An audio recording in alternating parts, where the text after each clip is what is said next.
Vamos ver o Dirceu, Zé Dirceu, basicamente confessando acordo com o Tarcísio e sendo salvo, sendo interrompido por Reinaldo Azevedo e coleguinha.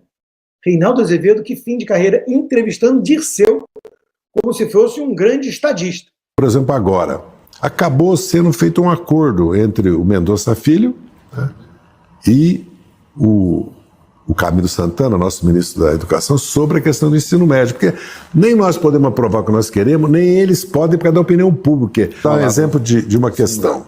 Aqui em São Paulo, o governador Tarcísio, ele e o secretário que veio do Paraná, São Paulo não é o Paraná, apesar que eu sou paranaense também, sou apaixonado pelo Paraná, é um estado fantástico. Onde milita o seu filho. Além que meu filho é paranaense, a Clara... E no tempo que o ministro ficou clandestino no Brasil. Sempre dialogar, sempre conversar, sempre convencer a outra parte que para o Brasil o melhor é um acordo. Se não pode o que eles estão propondo, não pode o que nós estamos propondo, vamos procurar um acordo. Porque é muito grave quando se cria a política de sabotar o governo, de estabilizar, que é o que o Bolsonaro quer, se depender. Olha, isso aí fala diante de um espelho, né? Projeção. O PT, desde sempre, quando é oposição, só faz sabotar os outros governos. Mas ele falou do acordo com o Tarcísio, e depois foi interrompido. E aí? Mais grave das eleições. Isso precisa ser dito. É o sistema. O acontecimento mais grave passou desapercebido. Dois altos personagens da República tiveram um encontro secreto para decidir o destino de Pablo Marçal, o imperador calvo e o governador da direita permitida. Com o Bolsonaro manietado pelo seu próprio partido e pela turma do Centrão e do Valdemar, Marçal caminhava para estragar o teatro das tesouras. E a turma virou e falou assim, não vai rolar. Aí o próprio Marçal vai lá e dá um tiro de bazuca no pé e faz o serviço. Mas antes, o Alexandre de Moraes já estava preparando a bala, intimando ele por causa de uso excessivo do X e blá, blá, blá. Meus amigos, está muito claro, não tem mais espaço para a direita no Brasil. Eu não vou nem discutir se o ex-coach é um picareta ou é direita genuína, não é o caso. Ele se vendeu como tal. Ele estava atacando o sistema e os comunistas no discurso. E incomodando, porque estava se colocando como o candidato antissistema com a pegada nacional populista, que é música para os ouvidos dos conservadores no Brasil. Malafaia chama Bolsonaro de covarde, relata decepção com Nicolas e elogia o Tarcísio. Aí o Bolsonaro, com uma postura de quem consegue engolir muito sapo, fala, não, deixa disso. E aí o próprio Silas Malafaia diz que está tudo certo, que o Bolsonaro mandou vários coraçõezinhos para ele e tudo mais. Partiu para cima do Alexandre Pitoli, da Auriverde, de uma forma furiosa e surtada até, eu diria. Hoje o Pitoli estará no Braddock Show mais tarde, e vamos falar sobre esse assunto, não percam. E o que eu tenho a dizer é o seguinte, Silas Malafaia é uma figura que, desde sempre, me desperta muitas desconfianças e ressalvas, assim como o próprio Marçal, diga-se de passagem. Eu fico com a sensação de que ele é muito oportunista. Fico com a sensação também de que ele fala muito mais de política do que de Deus. De que ele tem um tom muito arrogante e professoral e beligerante. E que ele quer dar pitaco em tudo e todos, que ele acha que manda na direita, que ele acha que ele tem mais influência do que ele tem, que adota um tom muito raivoso e com pouca caritas que um cristão deveria priorizar, na minha opinião, e não só na minha, mas de todos os estudiosos do cristianismo. Era o principal legado de Cristo. Acima de tudo, eu fico com a sensação, até de quem conhece isso de perto, tá, gente? Será que esse sujeito não está numa fase de mania bipolar, não?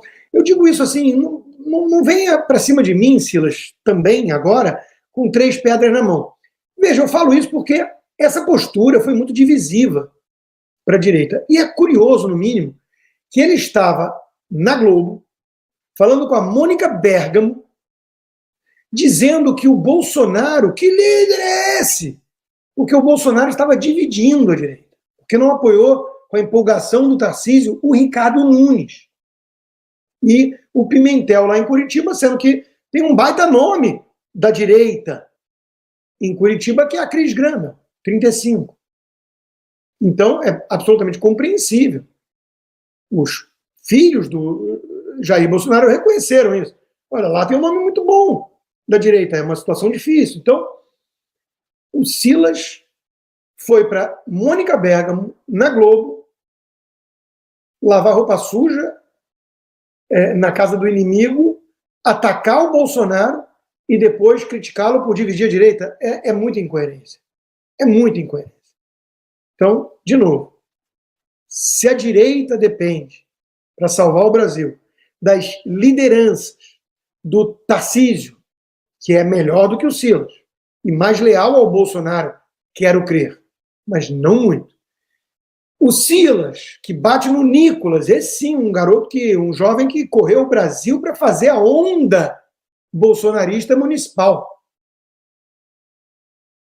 Se o trio que vai salvar o Brasil é o Tarcísio, Silas Malafaia e Kassab, meus amigos, comprem a passagem hoje, porque as únicas saídas para o Brasil serão Cumbica e Galeão.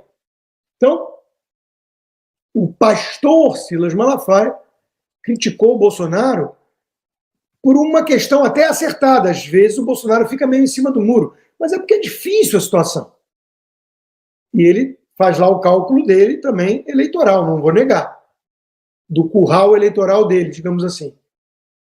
Agora, porque ele queria mais empenho na defesa do Nunes? Não era isso que a direita precisava e queria do Bolsonaro nessa disputa. Então, Malafaia é aquele que procurou o Gilmar Mendes antes do ato pró-Bolsonaro para ele pedir a prisão do colega do Gilmar Mendes, Alexandre de Moraes. A gente fica até desconfiado. Todo mundo pergunta o que tem o Silas Malafaia para poder subir tanto o tom quanto o Alexandre e nada acontecer contra ele. Ele é meio maluco, o cara tem medo de prender ele e criar uma guerra civil com os evangélicos no país. É uma tese.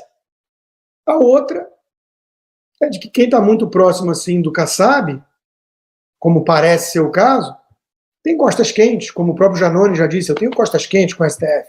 Então tem algumas pessoas que têm costa quente com o STF. Tem outras pessoas que têm o passaporte cancelado há quase 2 anos, que têm as contas bancárias com bastante dinheiro para mim, não para o pastor Silas Malafaia, que é multimilionário, mas para mim é bastante dinheiro, há 2 anos e censura prévia nas redes sociais. Mas eu sou o traidor.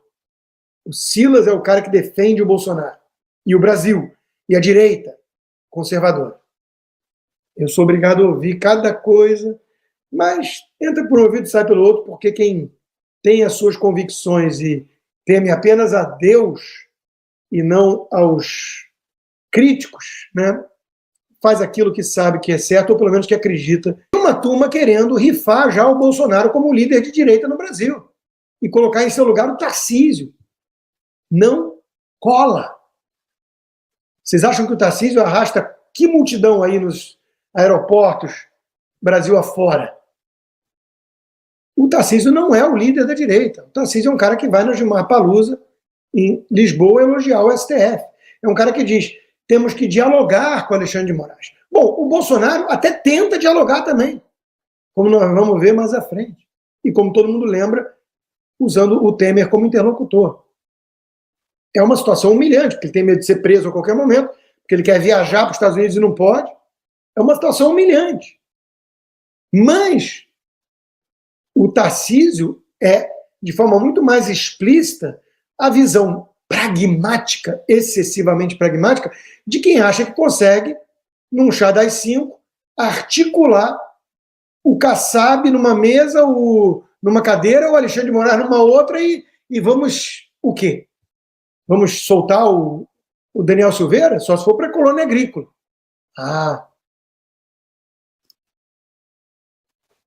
Esse sim merece aplauso. Esse é um líder. Esse é um líder da direita. É um líder jovem, ainda tem muito a ganhar de maturidade política, como diria o Silas, né? Tomara que não para virar um pragmático excessivo como o próprio Silas e o Tarcísio. Mas esse é um parlamentar que coloca skin in the game, arregaça a manga e vai para o fronte de batalha. E faz a diferença. Nicolas tem meu respeito. Como tem meu respeito o Príncipe. E o Príncipe está certo. Centrão ficou feliz e a vitória foi do sistema. Eu fiz a mesma análise, né? Por isso que eu acho que ele está certo, óbvio. Teve muita gente falando, a direita venceu. A direita conseguiu, graças ao esforço de um Nicolas da vida, que vimos agora, uma onda direitista em Câmara dos Vereadores Brasil afora, mas está longe de ser o grande vencedor de uma eleição que o Kassab meteu quase 900 prefeitos. O sistema de compra de voto, da velha política, né, dos grotões, funciona, está vivo. Esse conjunto de medidas tornam o cidadão refém do grupo criminoso de Brasília, no comando de toda a renda, poupança, bens e serviços produzidos pelo Brasil. Então, é um círculo vicioso que eles comandam.